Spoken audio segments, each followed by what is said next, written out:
المتوارث في الجزائر أن النسوة في كل عيد أضحى تتفنن في صنع أشهى الأكلات. اليوم في هذا العيد نحن في ضيافة الشيف عبد القادر بمنزله الكائن بقصر البخاري بولاية المدية.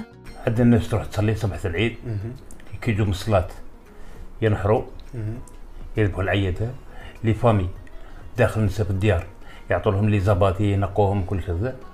الملفوف، البكبوكة، الشواء والطعام أو كما يسمى بالكسكس هي الأطباق الرئيسية التي تتميز بها الطاولة في هذه الولاية.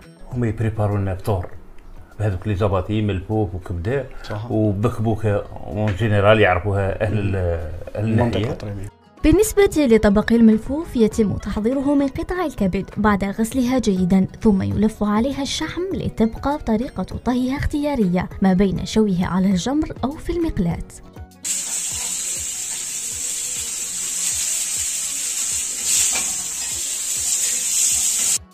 نأتي للطبق الرئيسي في المائدة، الطعام أو الكسكس، والذي يتم تحضير نوعين منه، نوع يطهى باللحم ويقدم مع الخضروات والمرق، ونوع يقدم مع اللبن.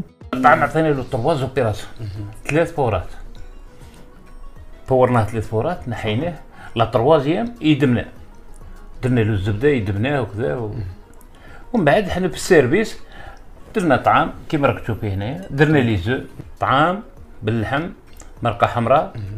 واش كاين يفروي؟ كاين الرمان، كاين العنب، كاين زرق هنا بيراسيسيون تاع الدلاع والبطيخ، انا دايرين ندلع والبطيخ. كاين يقول لك ما تثقيليش اعطيني اللبن، من بعد يقول لك اعطيني الرايب، درت له الرايب. كاين اللي يديرهم لي طروه. وككل العائلة الجزائرية تقدم هذه الأطباق مع السلطات المتنوعة والفواكه بأنواعها. بون درت لك هذه لا سالاد طري سامبل. درت لك هذه لي طوماط عمرتهم بلا مايونيز، ودرت لك